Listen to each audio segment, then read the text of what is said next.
À partir du XIe siècle, Byzance fut confrontée à des coups d'État fréquents, à des guerres civiles et à l'affaiblissement de l'autorité centrale. Tout comme la crise du IIIe siècle romain, lorsque des empereurs soldats se succédaient dans un tourbillon de rébellions, la fin de l'histoire byzantine devint une succession de conspirations qui sapèrent la stabilité du gouvernement et du système militaire. Au XIVe siècle, l'Empire s'était en réalité transformé en une série de territoires morcelés, regroupés autour de la capitale, ayant perdu le contrôle des provinces. L'économie de Constantinople passa progressivement sous le contrôle des marchands vénitiens et génois. La colonie génoise de Galata, située juste en face de la ville, devint en réalité un centre économique autonome, doté de sa propre administration et de sa propre flotte.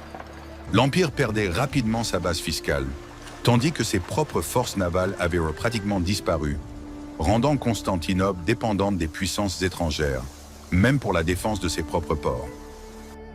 Un coup mortel fut porté à l'infrastructure et à l'autorité de l'Empire par la 4e croisade de 1204, qui se termina par le sac de la capitale par les Latins.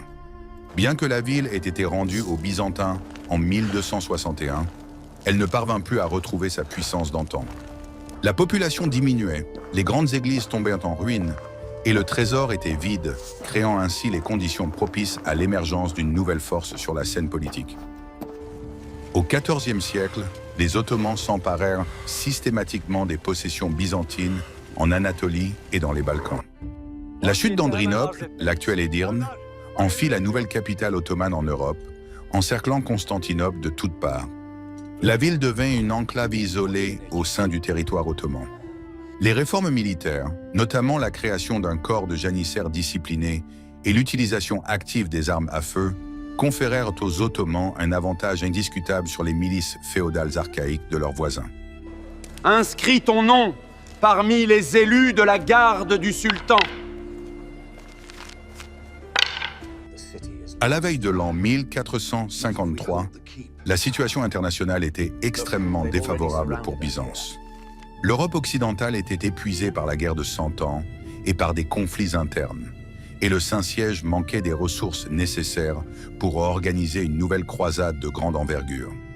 Byzance, ayant officiellement accepté l'union de Florence pour unir les églises dans l'espoir d'obtenir l'aide des catholiques, ne reçut en réalité aucun soutien militaire sérieux et dut au contraire affronter un vif mécontentement au sein de sa propre population, qui considérait cette union comme une trahison de l'orthodoxie. La situation intérieure de Constantinople laissait elle-même beaucoup à désirer. La population de la ville s'était réduite à quelques dizaines de milliers de personnes. Des quartiers entiers à l'intérieur des remparts étaient abandonnés et servaient de potager. L'armée de défense était réduite, et la flotte ne se composait que de quelques navires étrangers et byzantins.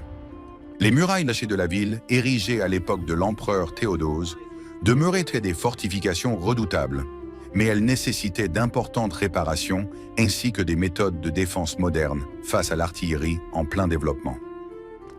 La personnalité de Mehmed II devint un facteur clé dans les événements qui allaient se dérouler. Le jeune sultan, né à Andrinople, était obsédé depuis sa jeunesse par l'idée de s'emparer de la capitale byzantine. C'était un souverain très instruit, maîtrisant plusieurs langues et possédant de solides connaissances en ingénierie. Mehmed se considérait comme l'héritier des empereurs romains et aspirait à faire de la ville le centre d'un empire mondial qui unirait ses possessions en Europe et en Asie. Dans le cadre des préparatifs du siège, les Ottomans construisirent la forteresse de Rumeli-Hisari sur le Bosphore, coupant ainsi complètement la route maritime de la ville vers la mer Noire. Le siège commença au début du mois d'avril 1453. Une immense armée ottomane, dont les effectifs étaient estimés selon les sources entre 80 000 et 100 000 hommes, encercla la ville par la terre, tandis qu'une puissante flotte la bloquait par la mer. Les défenseurs, en revanche, n'étaient guère plus de 7 000, y compris des contingents étrangers, principalement génois. L'empereur Constantin, 11e paléologue, dirigea personnellement la défense, pleinement conscient que les chances de victoire étaient pratiquement inexistantes. L'artillerie joua le rôle décisif dans cette campagne.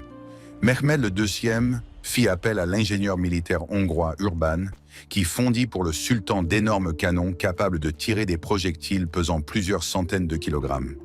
Les murailles théodosiennes, que l'on avait tenues pour imprenables pendant des siècles et qui avaient résisté à des dizaines de sièges, commencèrent à s'effondrer sous les coups des nouvelles technologies de la guerre. L'une des opérations ottomanes les plus audacieuses fut le transport de navires par voie terrestre jusque dans la Corne d'Or. Les Byzantins avaient de bloquer l'entrée du port avec une immense chaîne de fer, ce qui rendait leurs murailles du côté de la mer relativement sûres. Mehmed ordonna cependant la construction d'une chaussée en bois enduite de graisse, le long de laquelle des dizaines de navires furent traînés depuis le Bosphore jusqu'à la Corne d'Or, contournant ainsi la chaîne. Cela priva les défenseurs de leur dernier avantage stratégique et les obligea à étirer leurs forces déjà maigres pour défendre les fortifications maritimes. L'assaut final commença dans la nuit du 29 mai 1453. Après plusieurs vagues d'assaut, les janissaires réussirent à trouver une faille dans les défenses. Selon une version, une petite porte avait été laissée déverrouillée. Au cours des combats acharnés, l'empereur Constantin XIe fut tué, se battant comme un simple soldat afin de ne pas être témoin de la chute de sa capitale. Au matin, la ville avait été entièrement prise, mettant fin à plus d'un millénaire d'histoire byzantine. Après la prise de Constantinople, la ville fut partiellement mise à sac. Cependant, le sultan Mehmed II, déterminé à en faire sa capitale, ordonna rapidement la fin du désordre et la restauration des infrastructures de la cité. Le sort de la population fut mitigé. Certains habitants furent vendus comme esclaves, tandis que d'autres furent autorisés à rester dans la ville à condition de payer des impôts. Le sultan se montra un souverain pragmatique, préservant le patriarcat orthodoxe et permettant l'intégration des communautés chrétiennes et juives dans le nouveau système de gouvernance.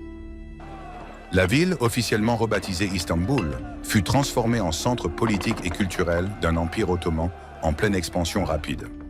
Mehmed II adopta le titre de César de Rome, soulignant ainsi sa succession au souverain de l'Antiquité classique. La grande église de Sainte-Sophie fut transformée en mosquée, devenant ainsi un symbole du triomphe de l'islam. Dans le même temps, son architecture exerça une influence profonde sur les édifices ottomans ultérieurs, façonnant l'apparence de la nouvelle capitale impériale.